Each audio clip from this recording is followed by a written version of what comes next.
¿Lo tenemos? Malaquías capítulo 2, versículos del 5 al 9. Dice la palabra de Dios: Mi pacto con él fue de vida y de paz, las cuales cosas yo le di para que me temiera, y tuvo temor de mí, y delante de mi nombre estuvo humillado. La ley de verdad estuvo en su boca, e iniquidad no fue hallada en sus labios. En paz y en justicia anduvo conmigo, y a muchos hizo apartar de la iniquidad. Porque los labios del sacerdote han de guardar la sabiduría, y de su boca el pueblo buscará la ley, porque mensajero es de Jehová de los ejércitos.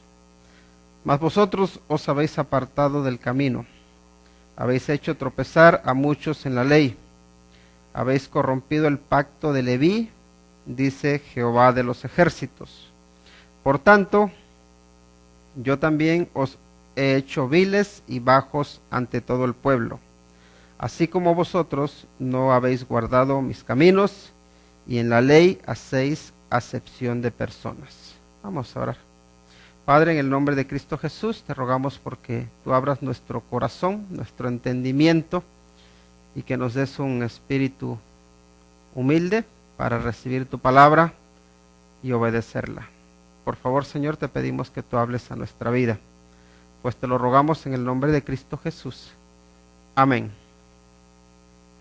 El tema que vamos a tratar en esta tarde, pues la verdad que es un poquito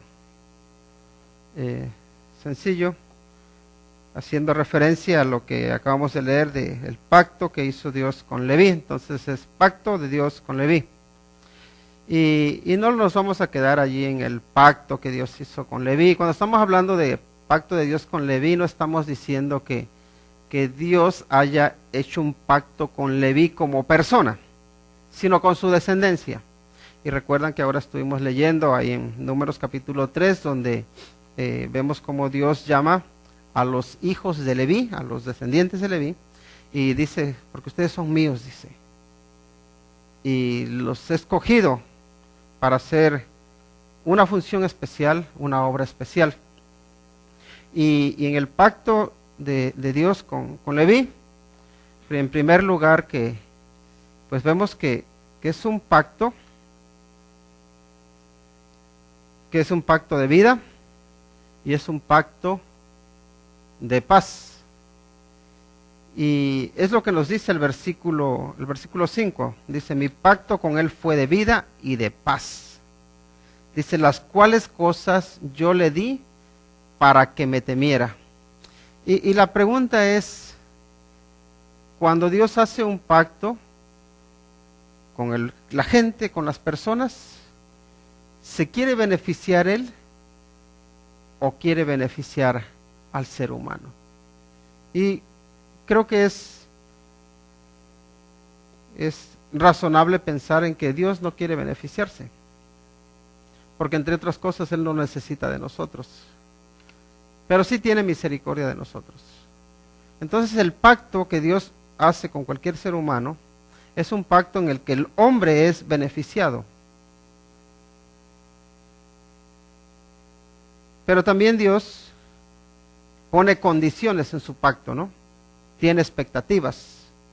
Y en este caso, el pacto que Dios hace con Leví dice que es un pacto de vida y de paz. Porque ¿qué vida es aquella vida que se vive sin paz? Una vida en la que uno está constantemente atemorizado. Una vida en la que uno está constantemente en conflicto, en la que está uno en guerras, en la que está uno en peleas. ¿Qué clase de vida es esa?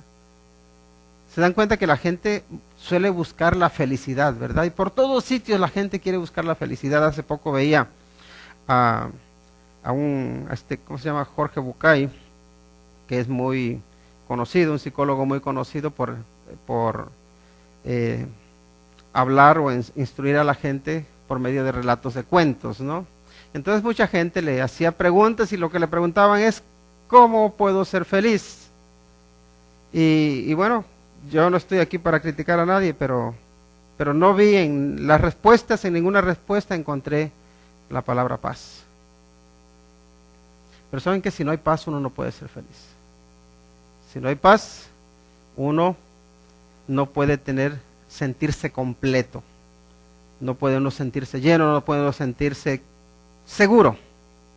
Y por consiguiente no puede uno ser feliz. Pero la paz, entonces el pacto de él fue de vida y de paz.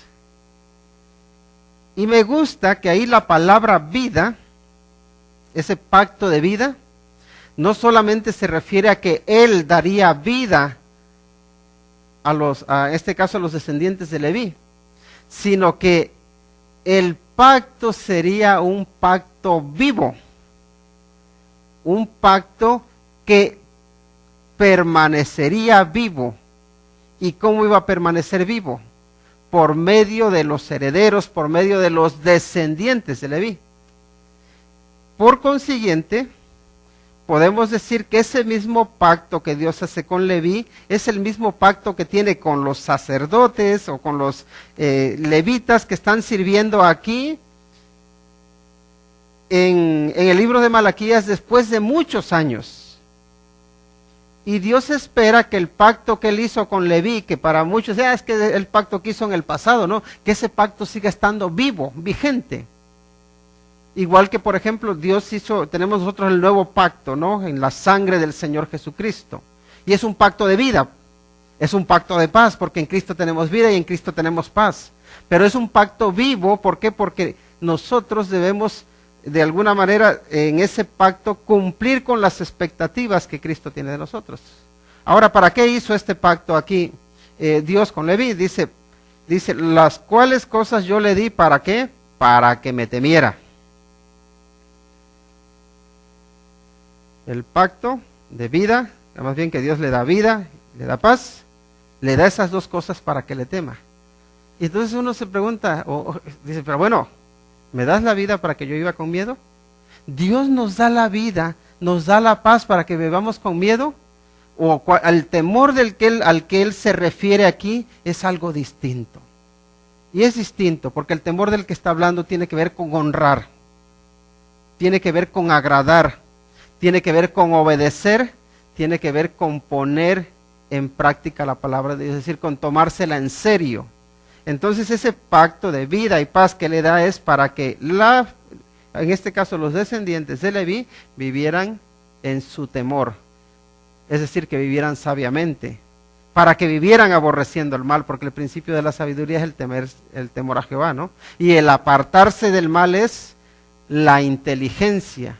Entonces a eso se refiere cuando está hablando del temor, para que vivieran sabiamente. Dios hace un pacto con su pueblo para que su pueblo sea un pueblo sabio, para que sea un pueblo que sabe vivir y que sabe vivir bien. Y eso es importante. Ahora, en este pacto vemos como dice que en el primer aspecto de este pacto de vida y paz, vemos que Leví, y vamos a hablar de Leví refiriéndonos a sus descendientes, para no estar hablando siempre de los descendientes de Leví, no. Vamos a hablar de Leví. ¿Y qué es lo que hizo Leví?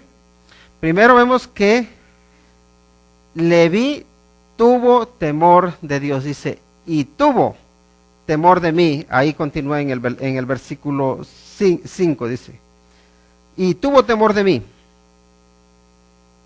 Es decir, Leví fue sabio delante del Señor. Leví no trató de ocultarse del Señor. Tuvo temor de mí. Vivió en obediencia a mí. Vivió honrándome a mí, es lo que está diciendo el Señor. Vivió sabiamente. Y en el pacto podemos decir que Dios hace con todo su pueblo, espera pues precisamente eso de nosotros, que vivamos en sabiduría. Pero como hay varios aspectos que hay que tratar, más cosas que vemos que suceden aquí, dice que Leví tuvo temor de él. Luego dice, se humilló delante de mi nombre. Y la humildad es algo que es necesario para todo aquel hombre o mujer que quiera agradar al Señor. Y aquí, la verdad que en español a veces no se entiende muy bien o no se hace mucha diferencia entre la palabra humildad y la palabra humillar, porque a veces la palabra humillar tiene una connotación un poco negativa, ¿no? Cuando alguien te humilla, parece que te está menospreciando, ¿verdad? Pero cuando aquí Leví se humilla delante de Dios, no es que esté haciéndose menospreciable, sino que está hablando de la humildad. Y valga decir que Dios no nos quiere humillar, sino que Él nos quiere hacer humildes, que es distinto. Porque humillar de alguna manera lleva la connotación de pisotear a alguien. Te estoy humillando, tú estás debajo de mí. Pero la palabra humildad tiene que ver con reconocer o uno mismo no creerse que es superior a los demás. Tiene que ver con uno reconocer que necesita corrección. Tiene que ver con uno dejarse llevar o guiar, en este caso por el Señor, por sus mandamientos. Entonces cuando dice que se humilló delante de mi nombre, por un lado vemos que tiene esa actitud de que dice, Señor, yo estoy aquí para honrarte, pero luego también esta palabra humillar tiene otra connotación que tiene que ver con asombrarse. Cuando dice que se humilló delante de mi nombre, también dice, se asombró delante de mi nombre. Y generalmente la humillación, el ser uno humilde, tiene que ver también con asombrarse. Cuando tú te asombras en este caso, de las obras de Dios, lo que nos queda es un corazón humilde, decir, Señor, ¿quién soy yo para ponerme al tú por tú contigo? Si tú eres grande, tú eres todopoderoso, las grandes maravillas que haces, lo único que yo puedo hacer es tener una actitud de humildad y decir, Señor, wow, qué grande eres, ¿no? Entonces, Leví tuvo temor del Señor, se asombró del Señor, pero luego dice que en su boca estuvo la ley de verdad.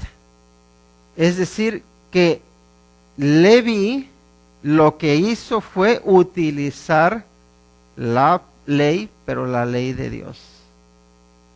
Su ley de verdad, dice. En su boca estuvo la ley de verdad. ¿Es que hay ley de mentira? La ley de mentira sería la ley injusta. Sería la ley que hace tropezar a la gente.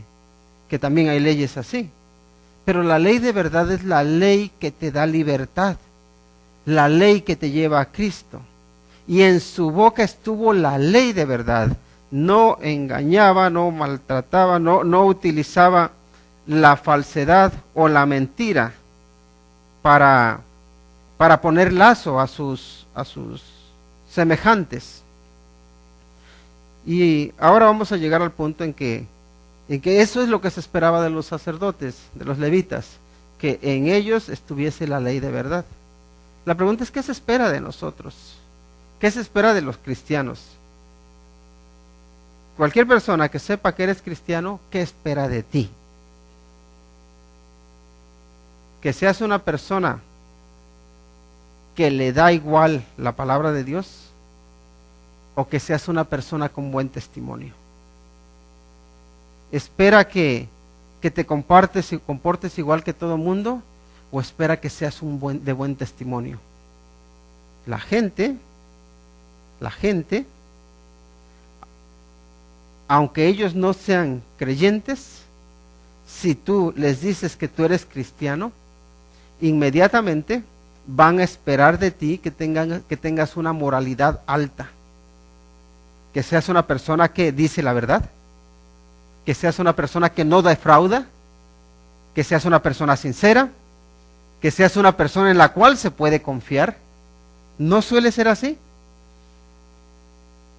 La gente espera de ti y de mí que seamos personas dignas de confianza, que seamos personas en quienes la palabra o la ley de verdad está en nuestra boca. ¿Por qué? Porque el pacto que Dios hace con nosotros de apartarnos y decirte, eres mío, eres mía, lleva unas responsabilidades.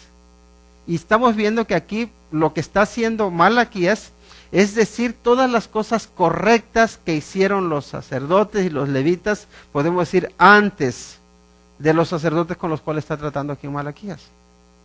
Tuvieron temor del Señor, se humilló delante del Señor, en su boca estuvo la ley de verdad. Luego miren lo que sigue diciendo, dice, creo que me he saltado alguna, pero dice, no se halló maldad en sus labios. Bueno, no está ahí, pero esta es otra. Ahí ahí mismo en el versículo 5 seguimos. Dice, mi pacto con él fue de vida y de paz, las cuales cosas yo le di para que me temiera, y tuvo temor de mí, y delante de mi nombre estuvo humillado. Luego dice el 6, la ley de verdad estuvo en su boca, dice, e iniquidad no fue hallada en sus labios. Y ahí la iniquidad está hablando de la maldad. Dice, no se encontró maldad en sus labios, no se encontró que hablara cosas perversas. Y eso es importante, porque la gente, y no solo la gente, sino que Dios nos escudriña.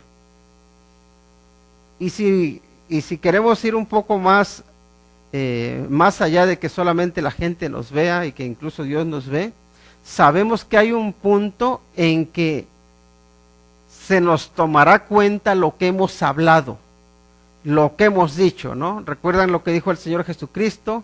Que por nuestras palabras seremos juzgados, que por nuestras palabras seremos condenados. ¿Recuerdan eso? Pues aquí lo que vemos es que en sus labios no se halló maldad. Es decir, sus palabras no fueron proferidas con maldad. Y creo que eso nos debería desafiar a nosotros y decir, bueno, en mí ha habido un cambio de vocabulario desde que conocí al Señor. Si se tuviera que escudriñar mis labios, ¿seré yo de las personas que hablan maldad? ¿Que se mira la maldad en mis labios, en mi boca, o no? Y no siempre la maldad de los labios viene de palabras malsonantes, a veces viene de las malas intenciones.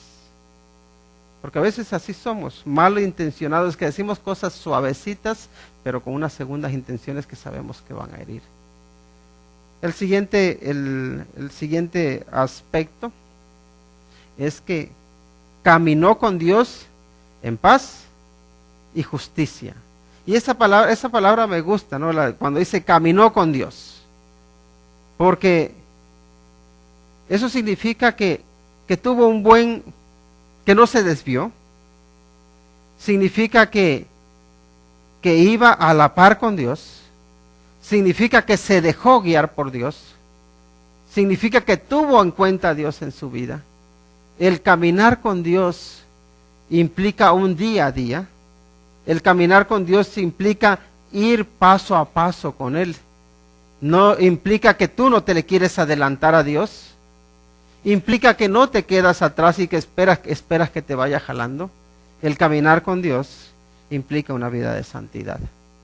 Y esto es lo que está diciendo que hicieron los sacerdotes, en este caso los descendientes de Leví.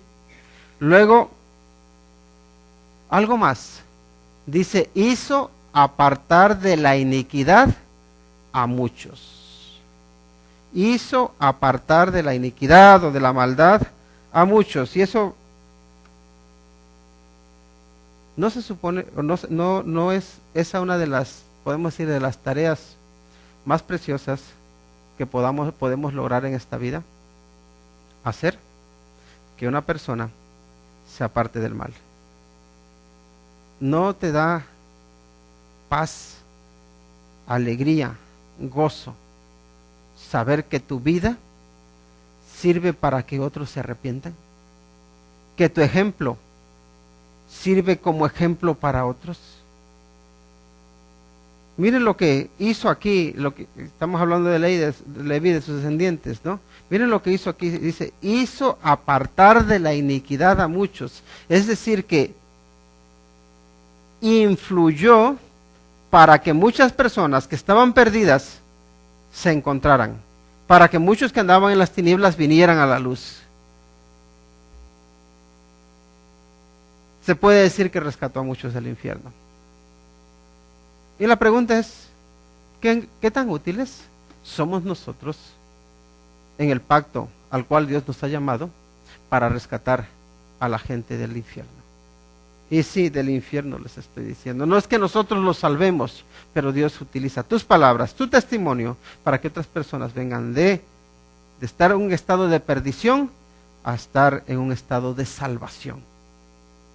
Y esto es lo que hace. Hizo apartar de la iniquidad a muchos. No a pocos, dice a muchos. Y yo digo, Señor, por lo menos utilízame para apartar de la iniquidad, aunque sea uno. Porque el que tu vida influya para que por lo menos una persona se vuelva de la maldad y siga al Señor, implica que estás influyendo para que alguien que se está perdido, que va a ser condenado, que se vaya al cielo. Es muy importante. Ahora, entonces era un pacto ¿de qué? De vida y paz. Y solamente se puede tener paz cuando uno se aparta de la iniquidad. Paz con Dios. Y la paz de Dios. Y ese es el pacto que Dios hace con Leví. Ahora, el pacto conlleva responsabilidad. Y en el versículo 7, miren lo que dice, lo que se espera de un sacerdote. Miren el versículo 7 dice, porque los labios del sacerdote han de guardar la sabiduría. Es decir, que los sacerdotes tienen una responsabilidad con su cargo, ¿no?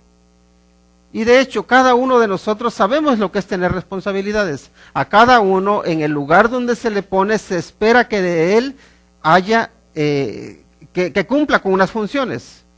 El que está preparando en la cocina, se espera que haga la comida bien y que la tenga todo a tiempo. El que está cuidando de los hijos, cuidando de la casa, el que está de pastor, a todo mundo se espera de esa persona que cumpla con unas expectativas, con unos requisitos, ¿no?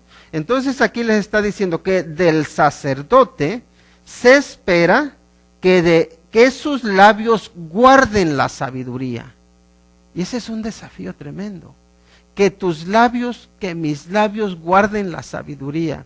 ¿Qué significa guardar la sabiduría? Que uno tenga sabiduría para hablar.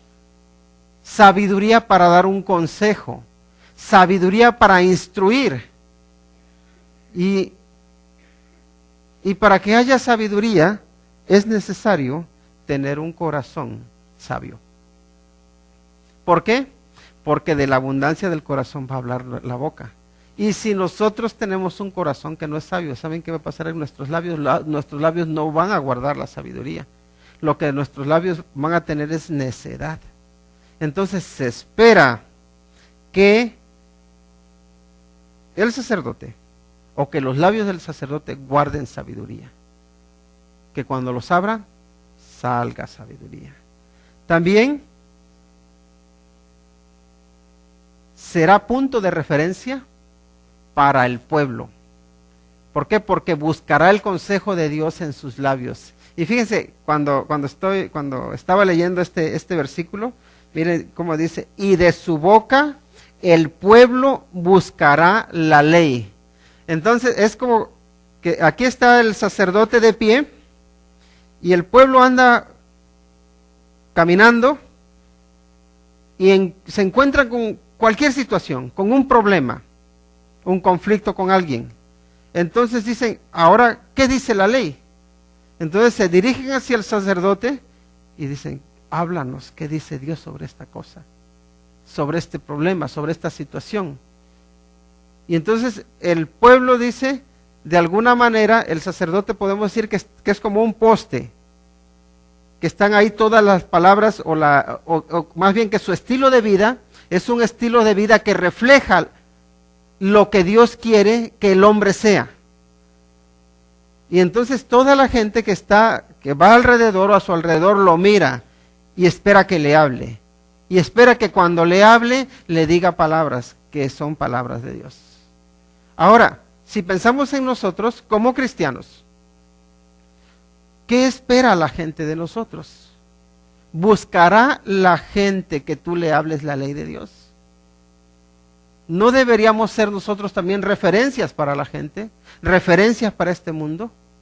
Y yo ya saben, siempre suelo comparar la necesidad que hay de que haya verdades absolutas en este mundo con cuando uno va conduciendo en la carretera, ¿no? Porque la verdad siempre me viene a la mente. Porque a veces cuando yo estoy parado estoy al lado en el semáforo, y si hay un tráiler ahí a mi lado, normalmente estoy ahí con el freno, pero si veo que empieza el tráiler como a moverse, me da la sensación de que el coche también se está moviendo. Entonces hasta le aplasto más el freno, ¿no? Digo, ¿es que me estoy yendo o no? ¿Por qué? Porque si como tengo al tráiler de punto de referencia, digo, si no se está moviendo, yo tampoco me estoy moviendo, pero se empieza a mover, entonces yo siento que me estoy moviendo. ¿Por qué? Porque mi punto de referencia se está moviendo. Entonces, claro, ¿qué es lo que hago? Inmediatamente veo para el otro lado, veo un poste.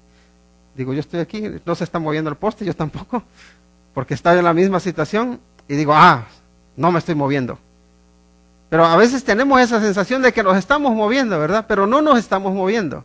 ¿Por qué sentimos que nos estamos moviendo? Porque nuestro punto de referencia se está moviendo. Y por eso tenemos que buscar algo que no se mueve, que está fijo, y dices, no me estoy moviendo. No me voy a estrellar. El coche está bien, el freno está funcionando. Ahora, esos puntos de referencia son la palabra de Dios que no cambian, que no se mueven. ¿Por qué? Porque vemos que el mundo va cambiando. Hoy, y especialmente con todas estas leyes que están sacando con relación al movimiento homosexual, vemos que la sociedad cambia mucho, ¿no? Entonces uno ya luego no sabe ni qué hacer. ¿Por qué? Porque ve que está cambiando el mundo y dice uno, pues ¿será que yo soy un poco, me estoy quedando en el pasado y que debería yo también cambiar o debería yo avanzar igual que junto con el tráiler que va ahí? No, yo no debería avanzar con ese tráiler porque se va a estrellar el tráiler. Porque el semáforo sigue estando en rojo y sigue diciendo no pases. Y la palabra de Dios es ese punto de referencia que no cambia y al cual siempre puedo mirar y digo, no tengo que moverme de aquí. ¿Por qué? Porque la palabra de Dios sigue estando fija. Entonces, eso es lo que se esperaba del sacerdote. Que toda la gente cuando lo viera dijera, esta es la palabra de Dios. Esta es la palabra que no cambia. Y su vida lo refleja. Y eso es lo que se espera de cada uno de nosotros. Que nosotros seamos personas que la palabra de Dios es verdad en nuestra vida, que nosotros la vivimos y que la gente nos mira como una referencia. ¿Por qué? Porque cuando la gente siente que se está hundiendo, que se está cayendo, que se está destruyendo, quieren de alguna manera tener algo a quien aferrarse o a quien agarrarse. Y Dios te llama a ti y a mí para que seamos esos postes que no se mueven y a los cuales la gente puede agarrarse. Puntos de referencia. Es lo que quiere Dios que seamos. Se espera, dice, de ellos que sean eso. Y el otro aspecto de la responsabilidad es que es mensajero de Jehová de los ejércitos. El sacerdote, dice, tiene la función de ser mensajero no de cualquiera, sino de Jehová. El Dios de la guerra, dice, Dios de los ejércitos, el que no le teme a nadie, el que tiene la autoridad para decir esto es así, te guste o no te guste, nos guste o no nos guste, y a nosotros nos llama a ser mensajeros. Hace poco estaba hablando con un pastor sobre algún problema que estaba enfrentando una familia, y la verdad que veía el pasaje bíblico y decía, es que yo no sé, dice, cuando trato de aplicar este pasaje bíblico a las circunstancias de estas personas, dice, no sé cómo hacerle porque parece que estoy siendo un poco radical. Y sí parecía ser radical. Pero luego pienso, Dios no negocia con nadie. ¿Saben qué? Nosotros podemos parecer radicales o no. Y podemos ponerle, querer acomodar lo que dice la palabra de Dios a las situaciones de cada persona, para que la persona no sienta que están siendo agredidas o que están siendo atacadas. Pero al final del día, Dios no cambia. Él no va a negociar. ¿Y sabes qué Él nos dice a nosotros? Dice, tú eres mi mensajero. Significa que tenemos un mensaje que no es de nosotros, que es de Él, y que Él no cambia, y que Él tiene toda la autoridad para instruir, para decir esto es así, y si te gusta, bien, y si no te gusta, pues también. Aunque suene eso autoritario, Dios tiene la autoridad. Y para nuestro bien es someternos a su autoridad. Yo les digo, no a mí, no a la voluntad de las personas, a su autoridad, a su palabra. Esas son responsabilidades que se esperaban de los sacerdotes. Pero lo que encontramos aquí es un pacto quebrantado por los sacerdotes. Miren lo que dice ahí el versículo 8, dice, mas vosotros, dice, esto es lo que tenían ustedes que hacer, pero sin embargo han hecho esto, dice, mas vosotros os habéis apartado del camino. Fíjense lo que hizo. Mas vosotros os habéis apartado del camino. Es decir, ellos que tenían que haber andado por el camino, se salieron del camino. Y la figura es bastante ilustrativa. ¿Por qué? Porque especialmente en Israel o por el desierto de Judá y toda esa zona, hay muchos caminos que son unas veredas que están rodeadas por muchas piedras, por caminos escabrosos, por acantilados. Entonces el camino seguro siempre era el camino que ya estaba trazado. Y los sacerdotes tenían que ir por el camino, en este caso por el camino que Dios había trazado, ¿no? Le dice, pero ustedes se salieron del camino. Ustedes que deberían ser como los pastores que guían a las ovejas por la zona segura, ustedes se han salido, ustedes parecen cabras locas, de alguna manera les está diciendo. Se apartaron del camino, dice. Sabemos que Jesucristo es el camino. Él lo dijo. Pero nosotros a veces también somos como esos sacerdotes que nos apartamos del camino. Que somos como esas cabras locas. Que nos creemos que podemos tomar atajos.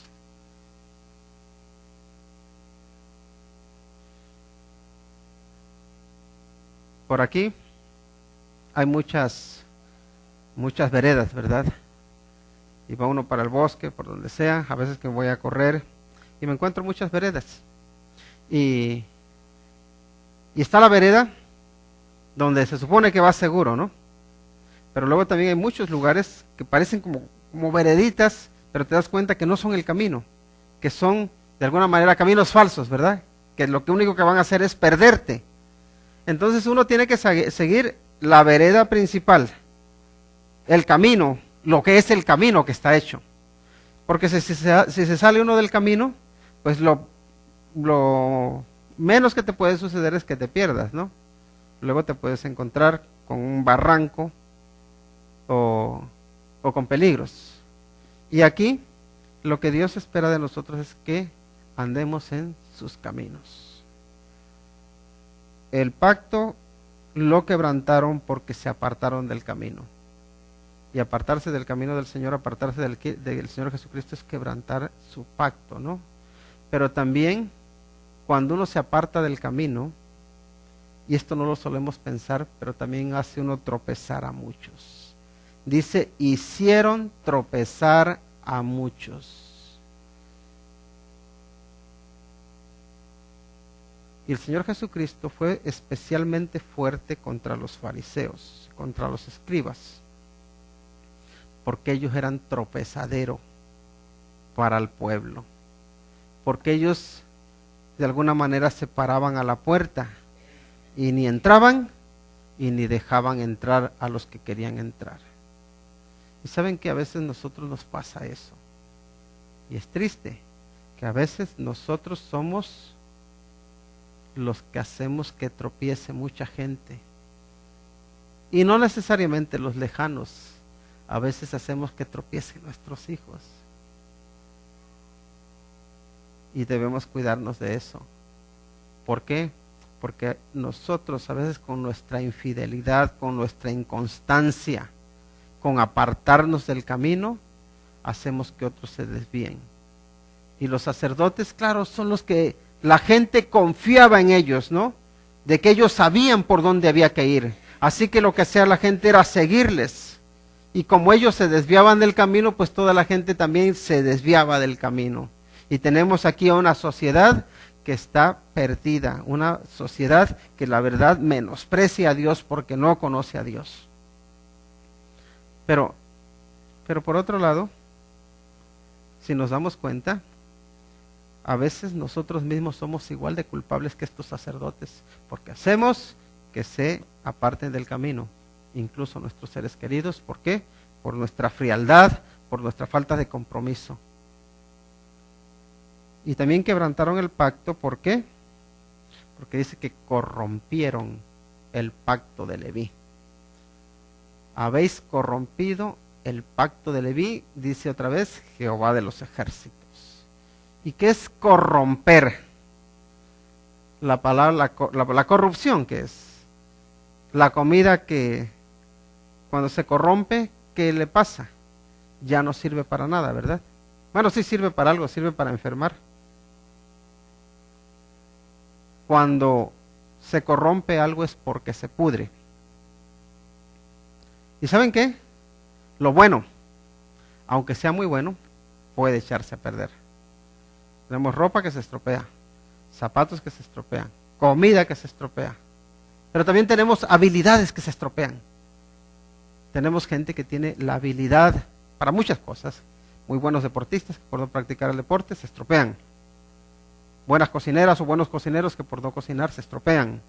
Músicos que por no poner en práctica sus habilidades se estropean. Se corrompen. Y es como se dice, que el potencial, hay mucho potencial, pero el potencial muchas veces se queda en potencial. No llega a hacer nada. ¿Y nosotros qué potencial tenemos? Aquí ellos corrompieron el pacto de Leví. Y lo que Dios les había dado era dos cosas, vida y paz. Corrompieron la paz. Corrompieron la vida. La vida era invivible, podemos decirlo. La vida de este pueblo es una vida que lo que merece son las consecuencias de no guardar el pacto de Leví. Y nos lo dice a continuación en el versículo 9. Dice, por tanto, yo también os he hecho viles y bajos ante todo el pueblo, así como vosotros no habéis guardado mis caminos, y en la ley hacéis acepción de personas. ¿Cuáles son las consecuencias de uno corromper el pacto de Leví? ¿Cuáles son las consecuencias, podemos decir, de uno no honrar al Señor? Hay consecuencias de menospreciar a Dios. Y hay dos cosas que dice Dios que hace de ellos. En este caso, fíjense, los sacerdotes son las personas que Dios había utilizado para ponerlos en una posición especial para que fueran tenidos como referencia, para que la gente los admirara, para que la gente los respetara, para que la gente cuando quisiera un buen ejemplo los mirara a ellos y dijeran, hay que imitarles a ellos. Y de alguna manera podemos decir que Dios a cada uno de nosotros nos toma y nos pone en un lugar visible para que seamos testimonios de su misericordia, para que seamos testimonios vivientes de su verdad, para que seamos testimonios que desafían a las personas a que mejoren su estilo de vida. Y nos da un lugar especial, una posición especial, una situación especial, igual que hizo con estos sacerdotes, porque también nos dice luego que somos real sacerdocio, linaje escogido por Dios para anunciar las virtudes de aquel que nos llamó de las tinieblas a su luz admirable, ¿no?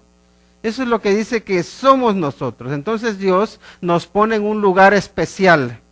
Igual que puso aquí a los sacerdotes en un lugar especial, pero porque ellos quebrantaron su pacto, porque ellos corrompieron su pacto, ¿qué es lo que les dice? Dice, pues ahora ustedes, dice, yo también a ustedes los he hecho viles y bajos ante todo el pueblo, dice. Después de que los había puesto aquí arriba, dice, ahora les digo, quítense de aquí que no me sirven y háganse un lado, no estorben. Porque todos somos importantes y necesarios para la obra del Señor, pero nadie es imprescindible. Todos necesarios, nadie imprescindible. Ustedes me menospreciaron, dice, pues yo también los hago despreciables. Ustedes me tienen como poca cosa, dice, yo a ustedes les hago bajos. Es las dos cosas que trae como consecuencia. ¿Saben qué? No sé por qué, pero a la gente le gusta la riqueza, le gusta el poder y le gusta la fama, le gusta ser reconocida. ¿A quién no le gusta que se le reconozca? A todos. ¿Quién dice, no, pues, ¿sabes qué? Pues te vamos a dar esta posición que es más alta, una responsabilidad más grande. Y especialmente te va a dar más fama, te va a dar más respeto, te va a dar más reconocimiento. Quien dice, no, yo no lo quiero, ¿sabes qué? Dáselo a otro, porque yo no quiero que me reconozcas, no quiero que me reconozca nadie. Normalmente todos nos vemos tentados por eso, ¿no? Queremos estar en lugares privilegiados, en lugares especiales. Y podemos decir que está bien, porque creo que debemos buscar crecer, pero no crecer fuera de la voluntad de Dios, sino dentro de su voluntad. Y de hecho lo importante, o lo que nos dice el Señor Jesucristo, es que no busquemos nosotros la grandeza, sino que busquemos agrandar a Él. Que nosotros, nuestro trabajo es hacernos pequeños para que Él nos haga grandes. En este caso ellos lo que hicieron fue querer hacer pequeño a Dios, menospreciar a Dios, ellos ponerse como que eran los salvadores, como que había que hacerle casos a ellos, que tenían que seguirlos a ellos, y Dios lo que hace es menospreciarlos. Los había puesto en un lugar especial y les dice fuera de ahí, porque no están cumpliendo con su propósito. Todos somos importantes para Dios, pero ¿saben qué? Somos desechables. Pidamos a Dios